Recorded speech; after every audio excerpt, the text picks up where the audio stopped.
maison, si la personne n'a jamais entré. Alléluia. Amen. Alléluia. Amen. Alléluia. Amen. Alléluia. Amen. L'esprit impie est sorti.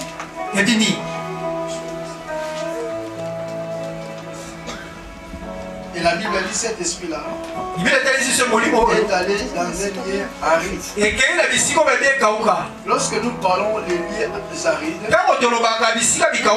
des fois les gens, nous avons l'expression comme si ils ont un désert. Et donc, peut-être c'est un lieu qu'on appelle désert. Comme on le dit à l'île. Géographiquement parlant, on peut dire ça. Alléluia. Parce que les lieux arides, c'est un lieu qui est sec. Alléluia. Amen. Alléluia. Amen. Mais lorsque nous retournons aux textes originaux, en grec, on dit anotros. Lorsque l'esprit impie va dans un lieu anotros veut dire une place sans eau. Alléluia. Amen. Alléluia. Amen. Alléluia. L'esprit impie est sorti. Est allé chercher l'endroit pour habiter. L'habitation. Chercher un endroit sec. Un lieu aride. Les lieux arides, ce sont des païens. Parce que les païens, ce sont des hommes sans eau. Alléluia. Amen. Alléluia. 2 Pierre chapitre 2, verset 19 et 17. Pierre dit, ceux-là qui sont égarés, ce sont des hommes sans fontaine d'eau. Lorsque tu es égaré, lorsque tu es perdu, lorsque tu es en dehors de Jésus, tu es lié aride. Parce qu'en toi il n'y a pas l'eau. Oh, nous connaissons que Jésus est l'eau vive. Toute personne qui a reçu Jésus a reçu l'eau. Alléluia. Et l'esprit ne peut pas habiter là où il y a de l'eau. De l'eau dont je parle, c'est le Saint-Esprit. L'esprit impie ne peut pas cohabiter avec le Saint-Esprit. L'esprit est allé chercher les lieux arides. Qui n'ont pas Dieu en eux. Parce que lorsque tu as Jésus, il y a l'eau en toi. Il y a l'esprit en toi. Le Saint-Esprit qui contrôle ta vie ne peut jamais permettre un esprit impie de venir. C'est pourquoi, lorsque nous faisons la délivrance, lorsqu'on est en train de chasser les démons, sors, nous chassons les démons. Autrement, je peux dire, nous commandons les esprits impies d'aller vers les païens, vers ceux-là qui n'ont pas Dieu. Parce que l'esprit a choisi le corps humain comme son habitation. C'est pourquoi il y a beaucoup de frères, beaucoup de sœurs dans l'église sont des victimes de délivrance. Tu es dans l'église, mais tu es lié aride. Alléluia. Amen. Alléluia. Dans l'église, tu es l'église. Mais tu es là. Et lorsqu'on chasse les démons, ça va partir chez toi. Alléluia. Les démons qu'on chasse, à gauche, à côté à droite. Quitter à gauche, il va à droite. Attention avec délivrance. Alléluia. Attention. Avec la délivrance. Même nous les prédicateurs, lorsque nous venons pour faire la délivrance, on s'y prépare. Parce que je dois avoir une propriété spirituelle pour attaquer les esprits impies. Tu ne peux pas chasser les ténèbres par les ténèbres. Tu dois avoir la lumière pour chasser les ténèbres. Alléluia. Amen. Des fois, on nous appelle. Viens, il y a la délivrance ici. Si je sais bien, je ne suis pas préparé, donc je ne partirai pas. Il y a un pasteur, j'ai vu, il faisait la délivrance. Il chassait un esprit. L'esprit a quitté la personne et est entré en lui. Et l'homme était devenu paralysé. Ensuite, avec sa molimo. Il a attrapé l'AVC spirituel. Il est tombé. Les gens pensaient peut-être que c'est l'onction comme on dit souvent. Alléluia. Non, c'est pas l'onction. Alléluia. Alléluia. Des choses spirituelles sont très compliquées. Pour ceux qui mangent, c'est ma chair. Attention. Attention, ne joue pas avec les choses spirituelles. Tu dois te préparer. Alléluia. Amen. Alléluia. Donc l'esprit impie a choisi le corps humain comme son habitation. Le Saint-Esprit aussi a choisi le corps humain comme son habitation. 1 Corinthiens chapitre 3 verset 16. 1 Corinthiens 3 16. Ne savez-vous pas que vous êtes le temple que l'Esprit de Dieu habite à? Alléluia. Si en toi il n'y a pas le Saint-Esprit, il y a l'Esprit impie. Ta maison ne peut pas être vide. Soit il y a la lumière, soit il y a les ténèbres. Soit c'est aride où il y a de l'eau. Mais nous les hommes de Dieu, nous comprenons si celui-ci a l'esprit de Dieu. Parce que l'esprit qui est en toi, c'est invisible. C'est impossible avec l'œil ni comme ça. Alléluia. Pour voir ça. Mais à travers les actes que les hommes posent, tu sais que cet homme est possédé. Alléluia. Amen. Comment fait-il à mon enfant? Que toi tu es enfant de Dieu. Tu es marié. Et dans l'église tu cherches encore à courir derrière une femme. Tu es un homme marié. Tu es une femme. Et tu cherches encore une autre sœur. À partir de cela, et on comprend que cet homme est seulement l'esprit impie qui peut te pousser à poser des actes qui sont contre la loi de Dieu.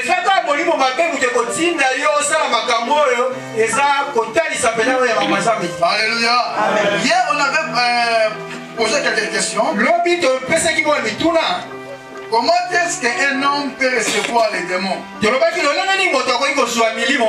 On avait dit il y a 3 points ou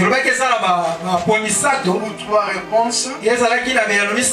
Premièrement, par la naissance. Tu peux recevoir les démons par la naissance. Deuxième, tu peux aussi avoir les démons par les actes commis. Et troisièmement, par l'oppression. Alléluia. Amen. Et on avait commencé avec par la naissance. On avait touché la naissance. Il y a des gens qui ont reçu des démons par la naissance. Alléluia. Amen. Biologiquement parlant, si tu regardes les gens, Ce qui est allé battre. Il y a des gens. Parce que la bilongi, le coup la maman, le coup la papa. Ils se ressemblent à leurs parents, papa ou maman. Le coup la noko. Le PGA comme un oncle. Alléluia. Amen. C'est vrai. Et tu regardes le visage, c'est la photocopie de tel. C'est vrai. Oui. Il y a beaucoup de gens qui connaissaient mon père. Et si me voit à Facebook, c'est un demande d'amitié. Me demande d'amitié. Bon, ne connaissez pas. Mais à travers mon visage et mon nom, que ça c'est le fils de Norbert. Alléluia. Les amis de mon père. Et si me rencontre Norbert à mon pied. Oh Norbert, petit Norbert. Alléluia. Amen. Alléluia.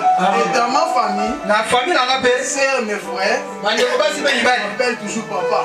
Papa. Et je demande pourquoi. On tient vraiment la photocopie de papa. Alléluia. Ça c'est sur le plan physique. Et même aussi sur le plan spirituel. Il y a des choses qu'on a héritées venant de nos parents. Parce que quand mon maman va à papa, et lorsque maman est ensemble avec papa, alléluia, alléluia, il nous a mélangé la haute et la détail. Et je ne veux pas aller dans plus de détails là-bas. Lorsque papa va à maman, et lorsque maman est ensemble avec papa, lorsque papa donne la semence, et quand papa dans les semences de papa, et quand la semence il y a trois choses. Il y a le sang, il y a le sexe, il y a aussi le comportement. Nous avons remarqué dans nos familles, des fois, on est en train de refléter des caractères de nos papas. Je connais un frère qui était voleur. Moi je connais très bien. Lorsqu'on grandissait, il volait des ampoules. Alléluia. Amen. Et quand tu laisses, il grimpe là-bas puis il récupère les ampoules. Et par la grâce de Dieu, il a donné naissance à un fils. Alléluia. Oui. Un enfant mâle. Et que l'enfant grandit. Et il est devenu aussi voleur. Moi je disais,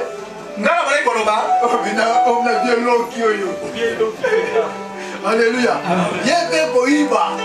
Pareil aussi, voleur. L'enfant est innocent. Moi, je suis innocent. Mais dans le sang, il y a des informations. Et ça, la même formation, il y a des réclamer. Oui, réclamer. Alléluia. Amen. 1 Pierre chapitre 1 verset 18. 1 Pierre 1 18. 1 Pierre 1 18.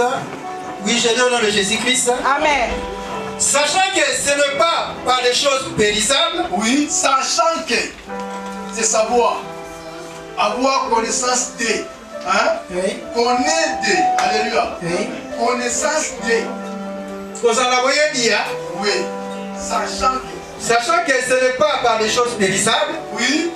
Des choses périssables. Par de l'argent ou de l'or. Donc ici, Paul, il est en train de parler à l'église.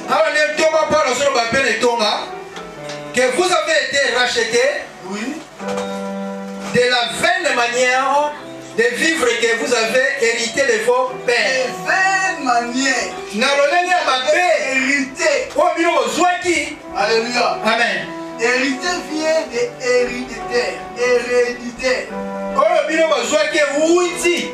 Héréditaire. Hérité est pas hérité. Hérité de donner héritage.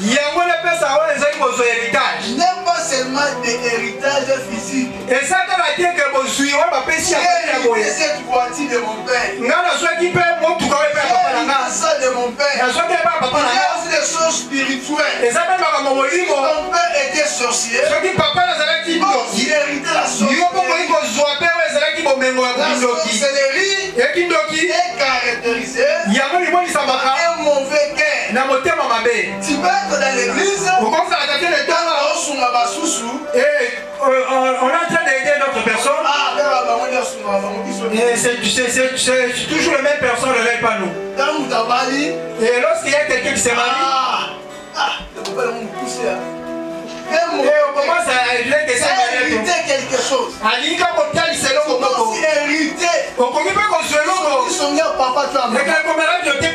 Maman a dit ta mère est vraiment champion de l'église. Il continue toujours à faire ça. Alléluia. Tu as hérité ça. Parce que c'était dans le sang. Alléluia. Même les familles que je connais, tout le monde est malade de diabète. Tout le monde. Alléluia. Lorsque au sommet de la source, et lorsque vous retirez la source, leur père et papa n'a pas diabète. Diabète. Papa n'a pas et leur grand-père. C'est dans le sang. Et ça n'a pas. Alléluia. Amen. Alléluia. Amen. Cause la songi. Et être plus dans le commérage, c'est bien ou mauvais. Hein? Et tout ce qui est mauvais ne vient pas de Dieu. Alléluia. Amen. Parce que la Bible dit que tout ce que Dieu oh, nous sommes en bas, c'est la lampe. Oh, ma belle, où tu passes à oh, ma belle, où tu es pas là. Donc, c'est-à-dire un démon de caractère. Alléluia. On avait parlé ça hier. Alléluia. Amen. Donc, les démons peut entrer dans la vie d'une personne par la naissance. Nous devons faire attention. Même la science. Même dans la science. Lorsque la femme est enceinte, on l'interdit de fumer. De boire. Et ça va contaminer l'enfant. Ça, on les a spirituellement. Et le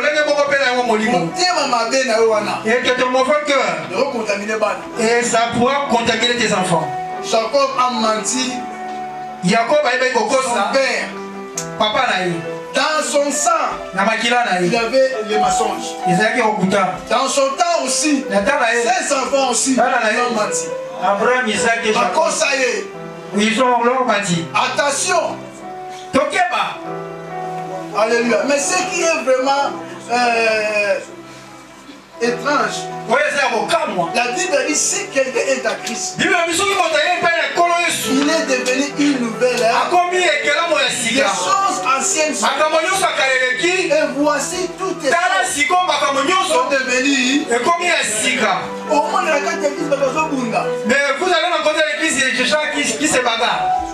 Lorsque tu étais dans le monde, tu étais un bagarreur. Et que tu es coureur de Jipon. Et parler aussi pour les hommes. Et quand maintenant on y a le Christ, et que tous ces gens continuent toujours. Et ça continue toujours. Alléluia. Amen. Alléluia. Amen. Alléluia. Amen. Lorsque j'étais en Afrique du Sud, quand on a Afrique un frère. Et il y avait un frère dans l'église. Les frères là dans le monde. Il y a ça pour de Jipon. Alléluia. Amen. Après c'est fini la carte na Yesu. Il est en train de donner sa vie à Jésus. Il vient à l'église. Il commence à chanter. Ah bon, il chante. Alléluia. Mais quelque temps, il vient nous informer. Il a commencé à courir derrière une femme, le pasteur qui était à côté. On a essayé de faire l'investigation. C'est la vérité. Et ça a dit solo. Alléluia. Amen. Alléluia. Amen. Ma camarade naïe. Et que ses camarades. Et ses camarades tellement il avait confiance, il vient, on laisse, il y a une pièce là-bas. Comme ça. Et le pasteur là, et Boba n'est pas le pasteur sud-africain. Il croyait que nous aussi, comme les Congolais, et nous étions aussi le pasteur a quitté l'église. Et beaucoup de gens dans l'église, ils répètent ce qu'ils faisaient auparavant. Quel est le problème? Parce que tu as sauté la repentance. Lorsque tu as sauté la repentance, tu as fait une repentance qui n'était pas sincère. Tu es retombé. Comme une coboteuse. Non, ce n'est pas bien.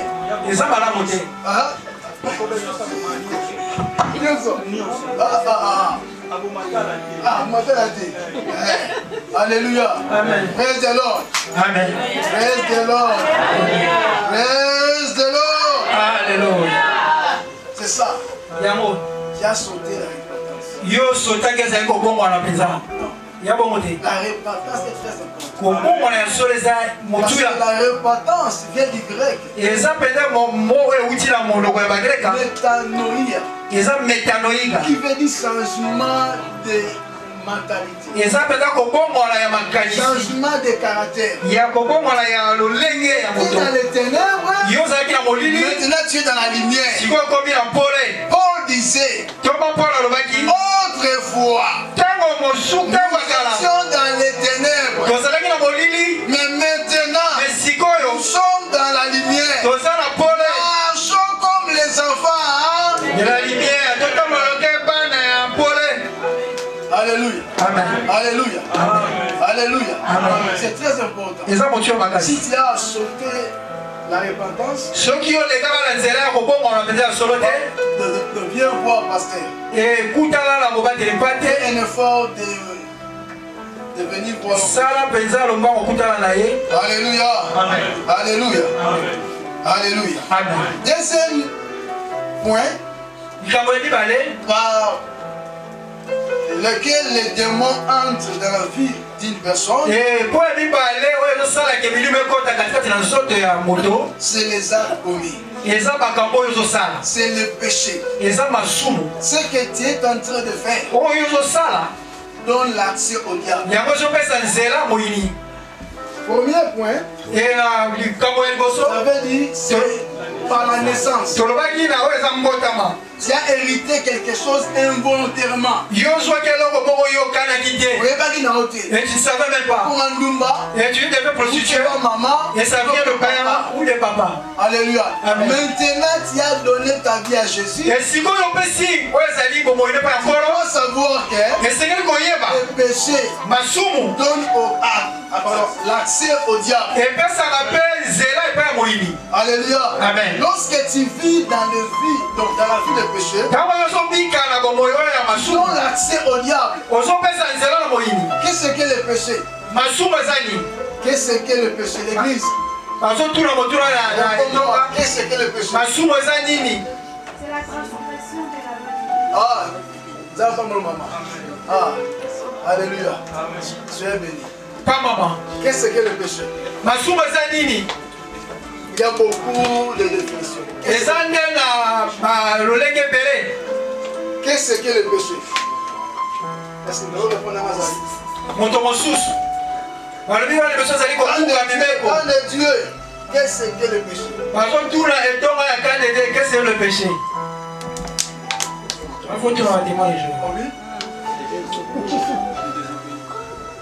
Amen. Amen. Qui encore?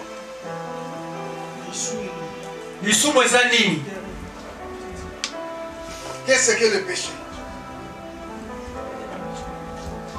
Alléluia. Amen. Alléluia. Amen. Alléluia. Amen. Le péché, c'est désobéissance. Alléluia. Amen. Lorsque tu désobéis, tu donnes l'action. Alors, dans le livre de Jean, Jean chapitre 5, verset 14. Jean 14. Jean chapitre 5, verset 14. Jean 5, 14.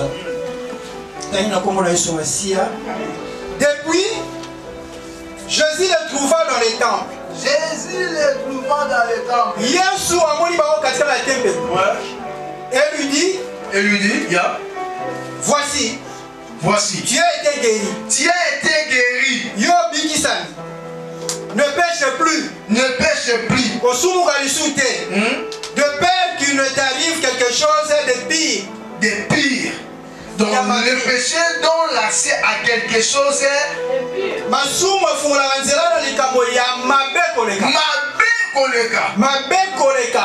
Autrement, Jésus voulait lui dire, si tu pêches, les démons vont entrer. Donc les démons vont retourner. Parce que Matthieu 12, 43 à 44, lorsque un esprit impie sort, il sort seul. Mais lorsque il va revenir, il va premièrement aller prendre d'autres démons plus méchants que lui.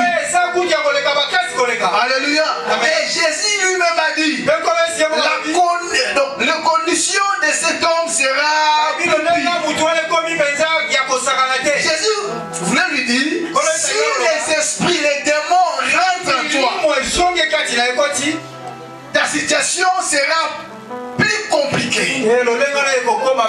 Beaucoup de gens, étant enfants de Dieu, mais ils vivent dans le péché. Mais sachez-le bien, cet homme était guéri. La guérison est dans les salis. Dans les salis. Alléluia. Amen. Alléluia. La guérison est dans les salis. Parce que les salis englobent tout. Dans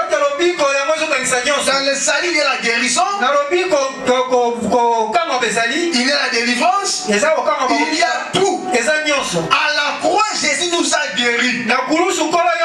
Souvenez-vous, Esaïe a bien dit qu'il était blessé pour nos péchés, brisé pour nos iniquités. Les châtiments qui nous donnent la paix est tombé sur lui. Par ces maîtres ici, nous sommes. La Bible n'a pas dit nous sommes sauvés, mais guéris. Cet homme était guéri, était sauvé. Mais Jésus lui a dit, le péché va transformer ta situation. Le péché va t'amener dans un endroit que ta vie sera malheureuse. Lorsque les démons entrent dans la vie d'une personne, les démons déforment la vie d'une personne. Souvenez-vous de cette femme, la femme qui était courbée. Alléluia. Qui était courbée, qui était liée pendant 18 ans. La Bible nous montre qu'il était courbé parce qu'elle était liée. Les démons, ils ont saisi, peuvent déformer.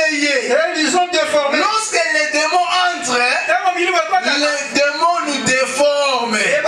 Ils changent maintenant ta condition. Ils changent maintenant ta façon de vivre. Toi qui étais en bonne santé, lorsque l'esprit impie entre en toi, tu tombes malade. Toi qui avais des moyens, lorsque l'esprit entre en toi, tu deviens pauvre.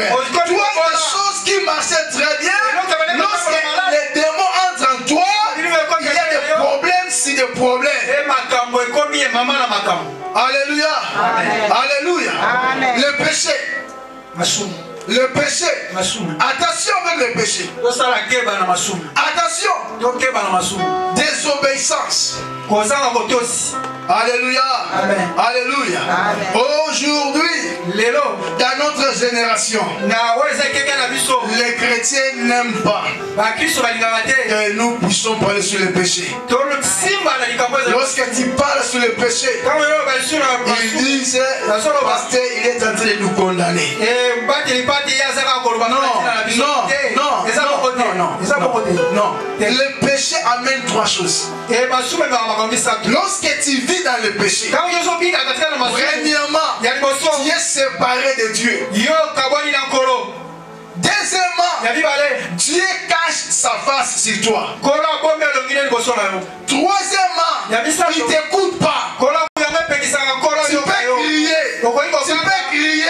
Tu peux crier, mais Dieu n'attend pas. Tes prières, ce sont des bruits. La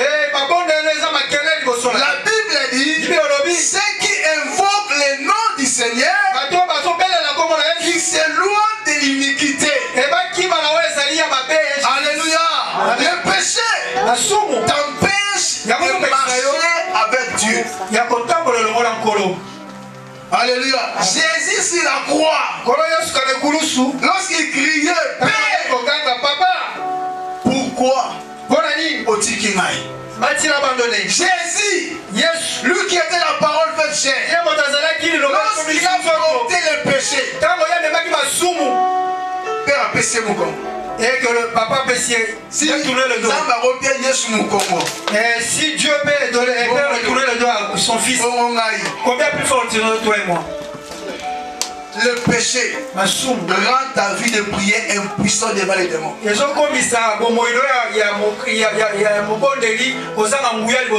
prière qui ne te change pas ne peut jamais changer les démons. Je répète, la prière qui ne te change pas ne peut pas chasser les démons. Une prière qui est agissante, qui est puissante, commence d'abord avec toi. Va commencer maintenant à te transformer. Toi qui es frère, tu pries, on a la cigarette. Tu pries, on a la CNC. Tu pries, c'est-à-dire, dès que tu es là, tu es lié, tu es possédé. Tu es possédé. Tu es possédé. Tu as donné accès au diable de te contrôler. Un jour, Jésus est avec ses disciples. Et leur disait, voici Satan. Azoya. Il vient. Mais j'ai rien à moi qui lui appartient.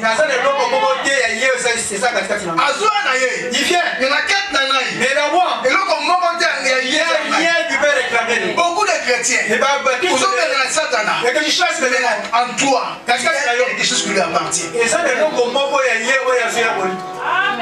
Alléluia. Alléluia. Alléluia. Vous regardez là comment la carte n'a pas ça. tu as quelque chose du diable dans ta vie. Alléluia. Amen. Il avait une femme Les amis là de moi, si vous au Congo. une femme Une femme de prière. Aki moi c'est ma Elle priait. Alléluia. Elle marchait dans la crainte de Dieu. Mais son mari ne marchait pas dans la crainte.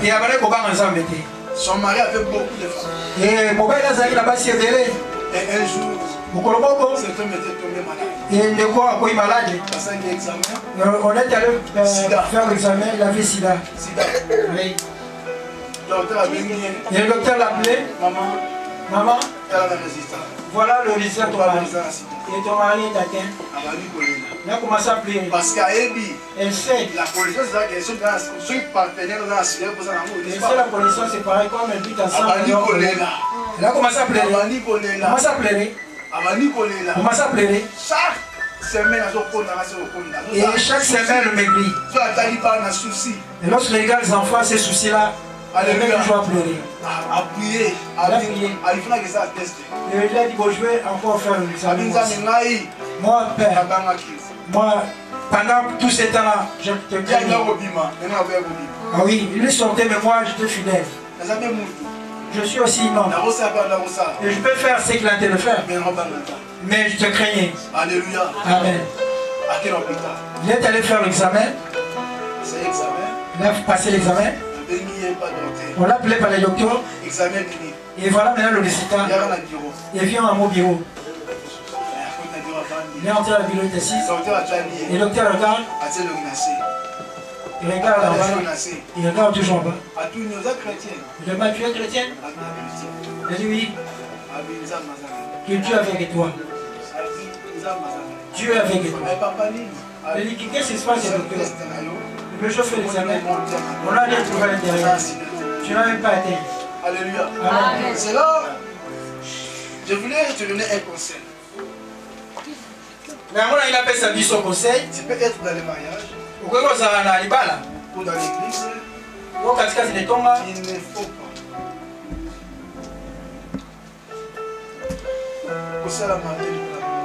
Il s'est de faire le mal dans le mal. Si ton partenaire ceux qui ont les âmes de comme moi, c'est le mal, il se comporte mal.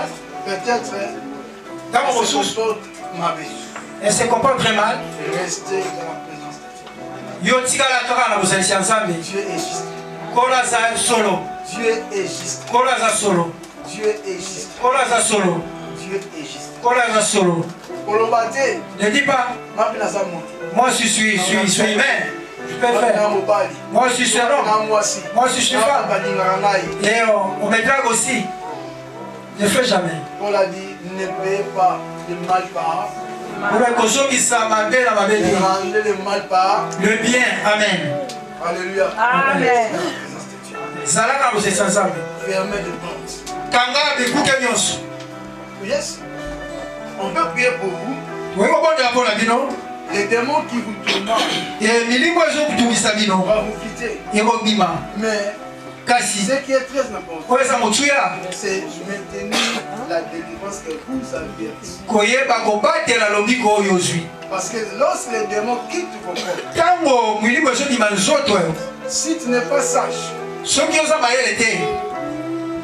enraciné dans la parole, tu ouvres une porte, ta situation sera très compliquée. Amen. Alléluia. Amen. Alléluia. Amen. Alléluia. Amen. Alléluia. Amen. Alléluia. Amen. Alléluia. Alléluia. Amen. Alléluia. Amen. Il y a quelques portes que le diable est en train de nous pousser à ouvrir. La première porte, c'est adorer les statues. Idolâtrie. Le diable, il est en train de pousser le monde. Adorer les statues. Adorer un autre Dieu à la place de Dieu. Les gens, d'adorer les vêtements. D'adorer les biens matériels. Il y a des gens qui adorent les biens matériels. J'ai vu un homme au travail. Il a mis le téléphone, il a 6K. Lâche un nouveau téléphone. 6K. 9. Dans 700 €. 700 €. Est-ce n'a pas ça? Il a dit passe. On a dit ça, c'est l'argent, c'est le terrain là-bas. Alléluia. Amen. Il cache ça bien. Ça, c'est ma vie. Frère, c'est l'adoration. On a ça au bout, mais le téléphone. Alléluia. C'est l'adoration. Et ça, au bout, mais le téléphone. Frère, la Bible dit. Le ciel et la terre passeront. Mais la parole de Dieu. Amen. La chose la plus précieuse que tu peux garder, c'est la parole. Les biens matériels de souvenez-vous, beaucoup des années passées. Alléluia. Mercedes. Alléluia. Amen. Alléluia. Amen. Papa dit le pageur, le jeep, oui. Amen. Nous sommes là, amen. C'est le modèle, papa. Les choses du magasin au à l'époque, on a téléphone, on a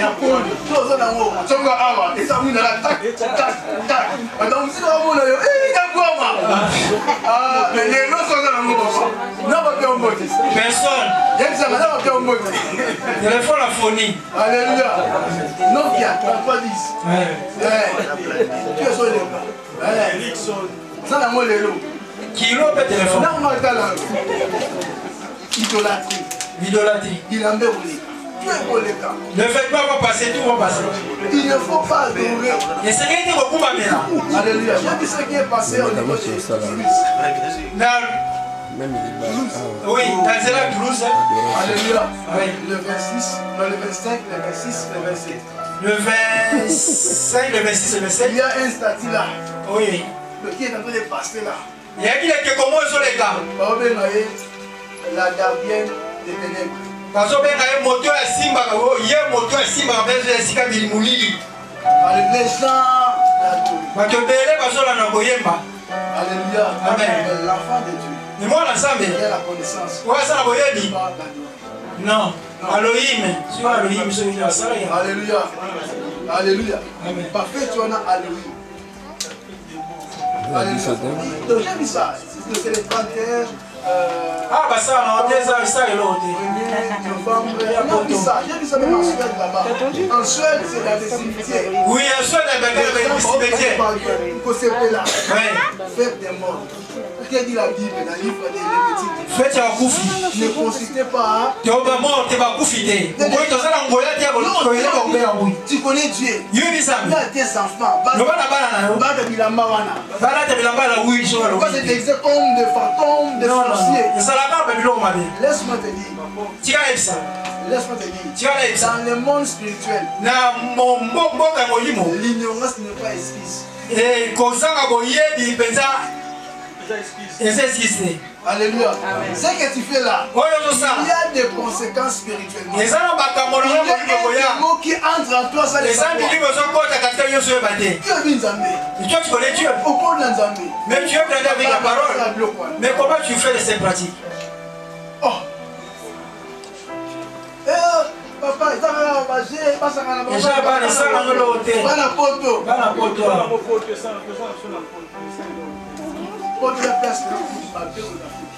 c'est le plan spirituel.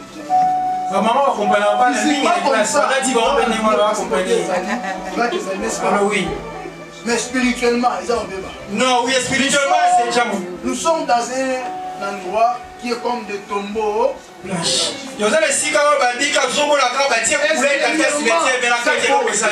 pas? Oui, l'aspect intérieur, il n'y a plus rien.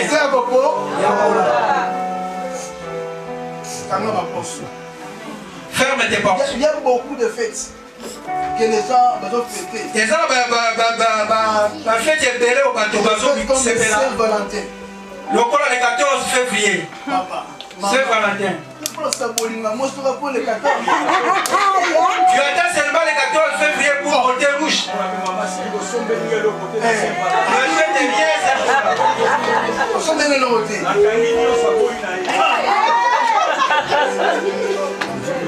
Alléluia. Amen. Mais les 14 février, il y a des choses qui se passent spirituellement. Cette journée est dédiée aux esprits de fornication. Il y a des mots qui sont bâtis qui vont passer la mission. Alléluia. Alléluia. Alléluia. Ferme les portes. Alléluia. Amen. Alléluia. Amen. Visitez aussi des féticheurs. Passez dans la kisi. Comme en Afrique du Sud. En Afrique anglaise, il y avait une sœur qui était venue là-bas. Il y a du Congo. Ah oui, du Congo. Des Congos qui tombent. Très poli. Vraiment beau aussi. Alléluia. Amen. Très bien, très bien. Mais elle recouvre les guéras au pôle. Ah oui, elle est maintenant entraînée par de mauvaises compagnons. Il y avait le Kiré là où tu habitais. Il domine leur mari. Et alléluia. Amen. Il faisait comment? C'est à travers le manger seulement. Et il y a quelque chose, c'est que les enfants sont là. Et pendant cette période, il prend ce truc-là. Oui, il mélange dans la nourriture. Lorsque papa va manger, c'est fini. Papa.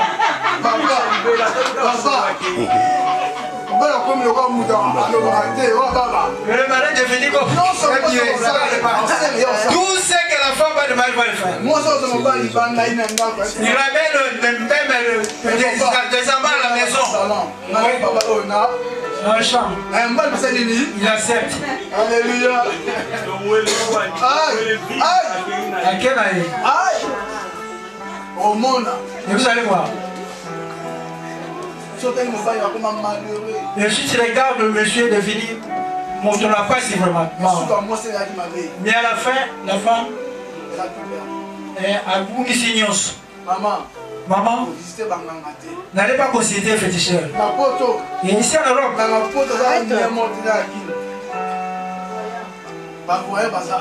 ah, il est même l'Internet.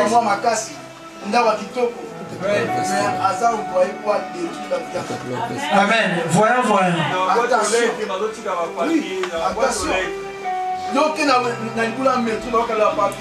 Et tu passes dans le tunnel, le métro, tu suis le papier. Oh, tu as besoin d'argent, tu as besoin de... Toi, tu es chrétien. Et tu prends ces... Et quand tu amènes ça à la maison, il y a une grande communication avec toi. Ferme les portes. Et que la vie de la prostitution aussi. Et tu es marié déjà. Garde ta fidélité. Et yo bomba peut-être ça. Ça va fidèle au bail là. Ne sors pas dehors. Tu donnes l'accès au diable. D'entrer et détruire tes enfants. Maman, toi tu es déjà marié. Il y a une photo là. Tu as le sourire. Alléluia. Amen. Alléluia. Amen. Ah, aïe. Toi tu es déjà marié. Comme j'ai vu l'internet. Qui c'est qui est marié? Qui c'est qui est déjà marié? Non, on se met la maille. iPhone. Et qui va m'acheter iPhone? Les jeunes, mais là c'est iPhone combien? Non, on se met la maille. Une femme mariée. Une femme mariée demande même un live là-bas. Ah. Et c'est quoi? Les amis. Des films pornographiques. Ma fille me à ma baie. Et écoute, ça va démon. Oui, il fait entrer aussi les démons. Je me limite ici. Alléluia. Alléluia. Fermez les portes. Fermez les portes. Fuyez les mauvais mots. Qui va de quoi ma baie? Beaucoup de gens apportent déjà ma camarade. Et bah tu j'étais en Europe pendant une maman. Il y avait une maman qui parlait souvent avec moi. Là où j'ai travaillé, elle me disait regarde ce papa là qui sont à côté là. Oui. Regarde bien. Ils sont partis. Ah, ils sont dans la pause. La séparation et mariage.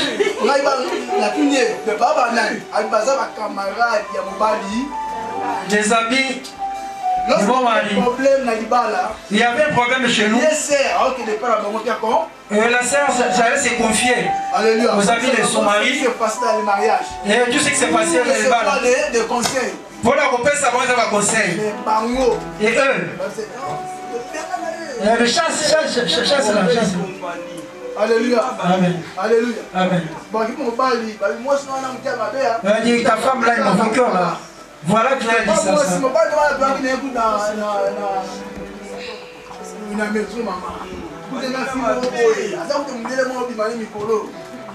Voilà ta fille, je le vis là, tu sors avec elle.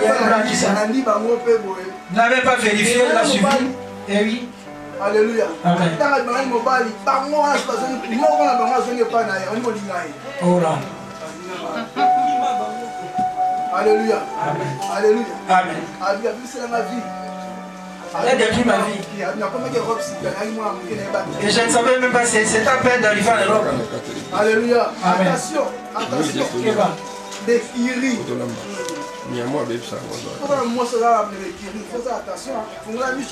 Oui, si ta femme est toujours dans il faut faire attention.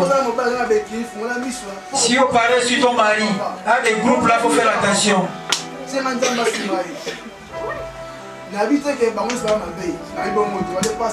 ne dis pas que tout le monde sont mauvais là.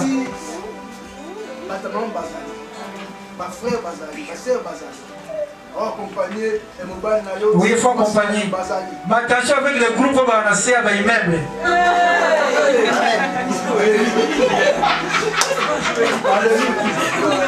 Alléluia. Amen. Alléluia. Amen.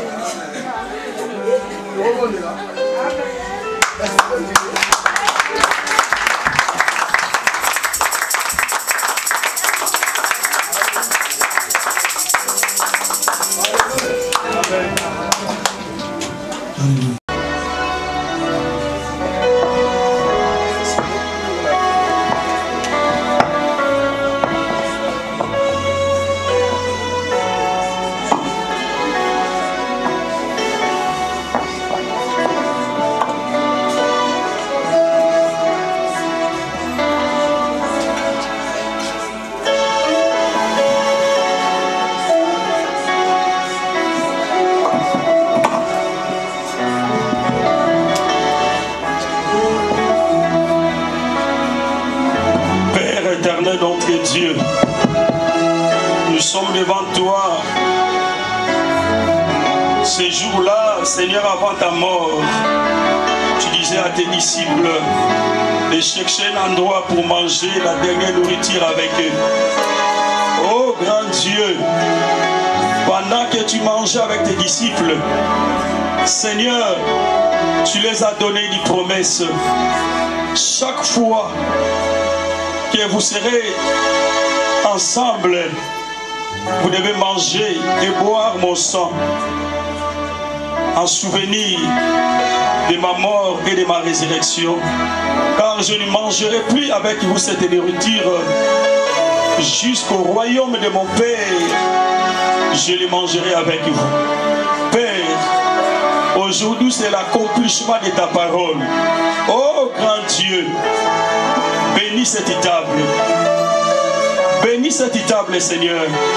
Toute personne qui la mangera, Père, je sais comme ta parole dit, ceux qui la mangera indignement, beaucoup sont tombés malades, beaucoup des infirmes.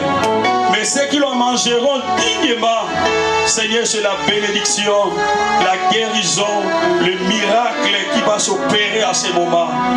Au nom de Jésus. Pardonne-nous, Seigneur, si nous avons mal parlé, si nous avons mal réagi.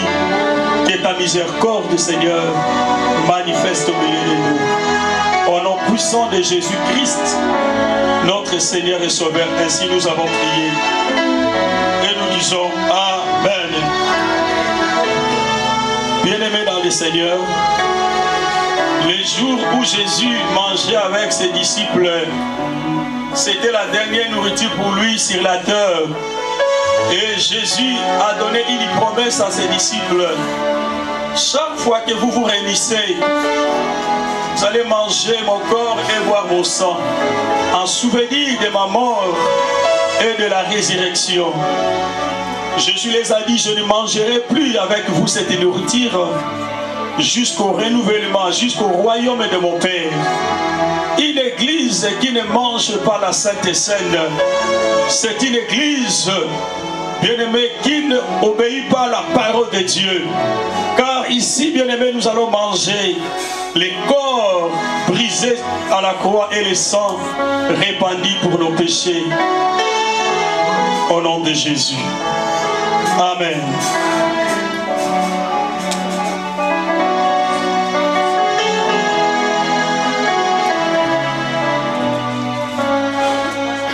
Car je récite du Seigneur ce que je vous ai enseigné, ce que le Seigneur Jésus, dans la nuit où il fut livré, prit du pain. Et après avoir rendu grâce, il les repent et dit, ceci est mon corps qui est rompu pour vous. Faites ceci en mémoire de moi.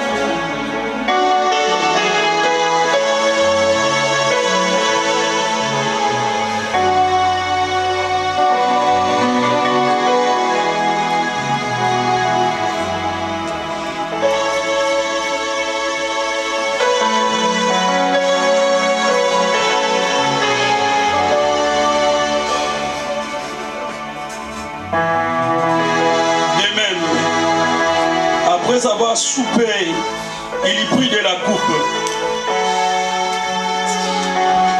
Et dit, cette coupe est la nouvelle alliance à mon sang. Faites ceci en mémoire de moi, toutes les fois que vous en boirez. Car toutes les fois que vous mangez ce pain et que vous buvez cette coupe, vous annoncez la mort du Seigneur jusqu'à ce qu'il vienne. C'est pourquoi celui qui mangera ce pain ou boira la coupe du Seigneur indignement sera coupable envers le corps et le sang du Seigneur. Que chacun donc se bouffe soi-même et que ceux qui mangent du pain et boivent de la coupe. Car celui qui mange et boit sans discerner le corps du Seigneur mange et boit un jugement contre lui-même. C'est pourquoi c'est là qu'il y a parmi vous beaucoup d'infirmes et de malades et qu'un grand nombre sont morts.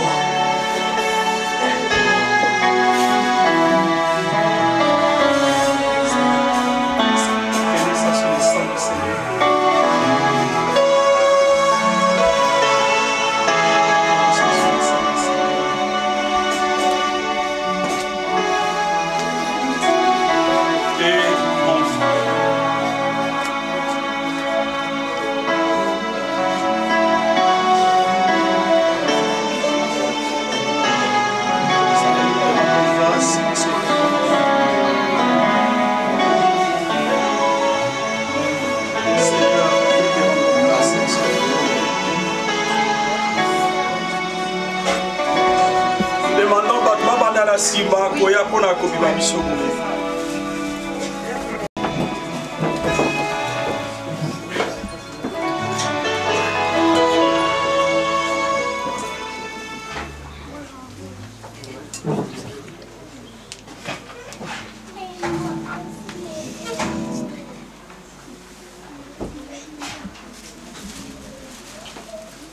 Seulement ceux qui sont baptisés par baptême d'immersion qui ont le droit de manger et de boire le sang de Jésus. Si vous n'êtes pas encore baptisé, bien aimé dans le Seigneur, il ne nous est pas permis de manger le corps et de boire le sang du Seigneur.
sang et le corps du Christ que nous venons de manger.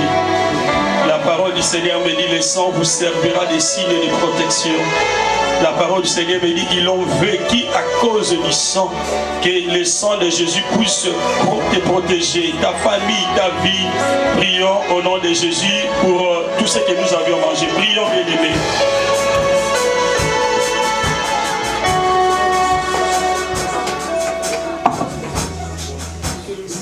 Priez, bien-aimés, priez, bien-aimés. Que ce repas donne la vie. Que ce repas donne la solution, que ce repas, bien-aimé, guérit, délivre, bien-aimé, car le sang de Jésus, pour nous, bien-aimés dans le Seigneur, la parole du Seigneur réclame, ils l'ont vécu à cause, bien-aimés, à cause de ce sang, nous avons la victoire au nom de Jésus. Nous avons la victoire au nom de Jésus. Voilà, bien-aimés dans le Seigneur, nous allons se mettre debout. Nous allons se mettre debout. Nous allons recommander la fin de l'année 2024 entre les mains de Dieu.